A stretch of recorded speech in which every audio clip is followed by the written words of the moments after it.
Welcome to Aksharaha, an initiative by Anveshan Educational Trust. Before we begin today's discussion, let me ask you something. In most organizations, employees are evaluated through performance appraisal. Managers look at the employee's work over the past year and decide whether the performance was good, average, or poor. But here is an important question for you. Is performance alone enough to decide whether someone should become a future leader in the organization? Think about it for a moment. Someone might be an excellent employee today, very productive, very efficient. But does that automatically mean they can handle leadership responsibilities tomorrow? Not necessarily. And this is exactly where potential appraisal becomes extremely important.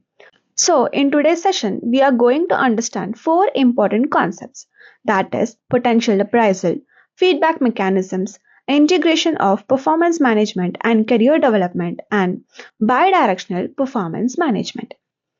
Now, first, let us understand the difference between performance appraisal and potential appraisal. Performance appraisal is usually reactive. It evaluates what the employee has already done in the past. But potential appraisal is proactive. It tries to answer a different question. What can this employee become in the future? In other words, potential appraisal tries to identify the hidden or latent capabilities of employees. Potential appraisal. Potential refers to the sum of qualities that enable an individual to perform successfully at a higher level in the organization. Let me give you an example. Imagine a software developer who is extremely skilled in coding. He delivers work on time, solves technical problems quickly, and contributes significantly to the project. Now, the organization may think, since he is performing so well, let us promote him as a project manager. But here is the real question. Does he have leadership skills? Can he manage people? Can he resolve conflicts between team members? If the answer is no, then we have a situation where high performance plus low leadership potential. This means the person is a great individual contributor but not necessarily a future manager. So, potential appraisal focuses on predicting how an individual will perform in roles that they have never performed before. This predictive element makes potential appraisal strategically important for organizations. The potential appraisal process. Now, let us understand how organizations actually conduct potential appraisal. It usually follows three major steps. Step 1, job analysis for future roles. Organizations first analyze future leadership roles. They try to answer questions such as what skills are required to become a manager, what competencies are required to lead a department, what behaviors are expected from senior executives. For example, a future manager may require decision making ability, strategic thinking, communication skills, and emotional intelligence. Step 2, competency mapping. Once the future role is clearly understood, organizations define the competencies required for success. Competencies generally fall into three categories. First one, technical competencies. These are job related skills. Second, managerial competencies. These include leadership, delegation, planning, and coordination. Third one, behavioral competencies.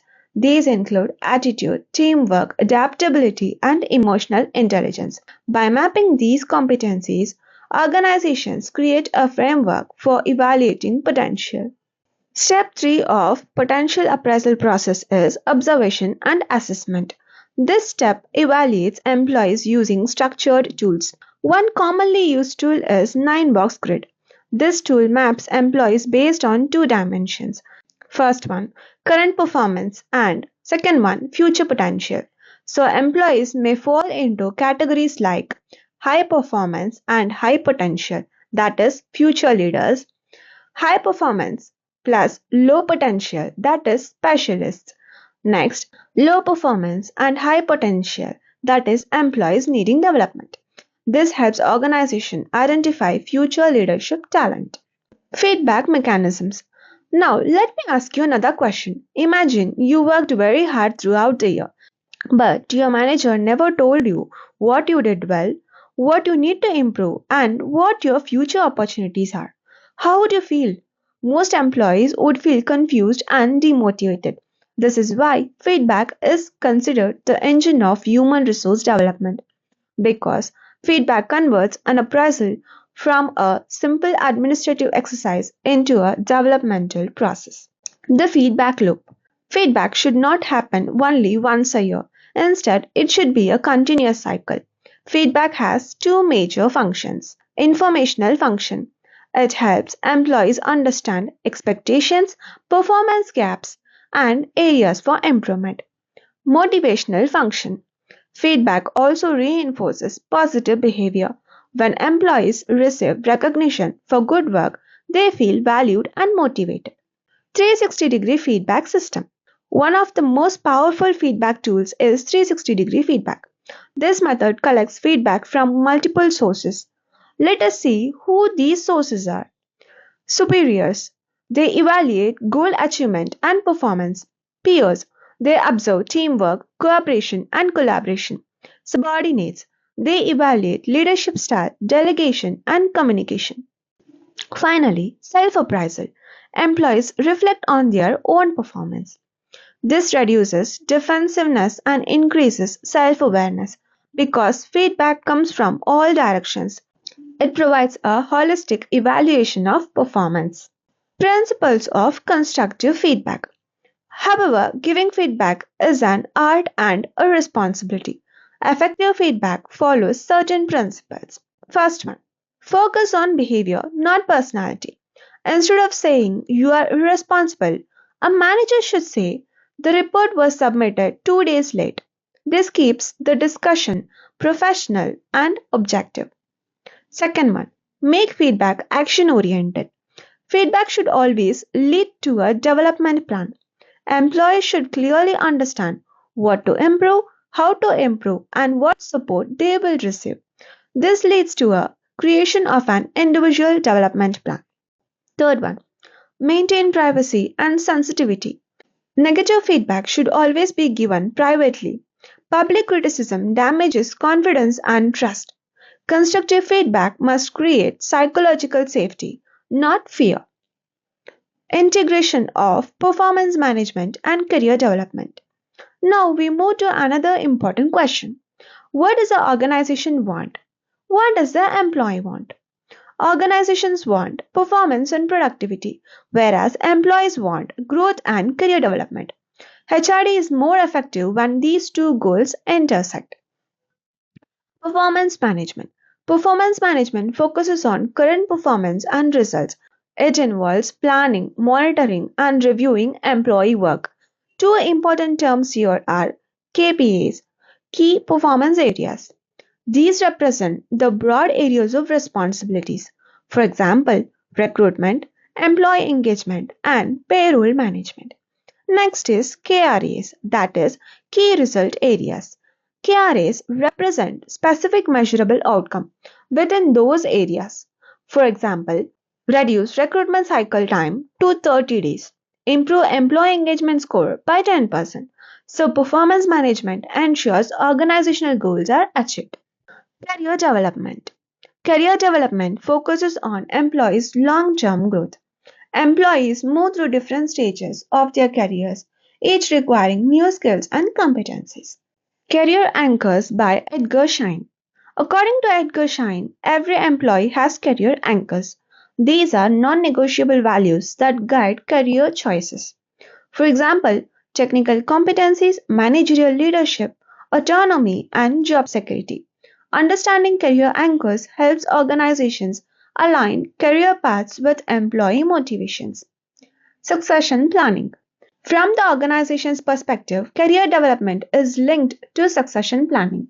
This ensures that when senior leaders retire or leave, there are capable successors ready to take over. This concept is often referred to as building bench strength.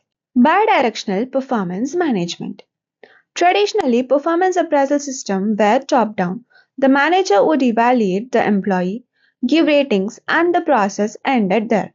But modern HRD is moving towards bidirectional performance management. The shift to performance coaching. In modern organizations, the manager role is no longer a judge. Instead, the manager becomes a coach. The relationship between manager and employee becomes more collaborative. Two-way communication. Employees actively participate in goal setting, identifying challenges, and suggesting improvements. This creates ownership and commitment. Mutual goal setting. Goals are not imposed, they are negotiated and agreed upon. This ensures alignment between organizational objectives and individual aspirations. Upward appraisal. Employees also provide feedback about their managers. They may evaluate aspects like supportiveness, communication, leadership effectiveness. This creates accountability at every level. Key elements of bidirectional systems. Joint problem solving. If performance targets are not achieved, the focus is not on blame. Instead, managers and employees analyze systematic causes together.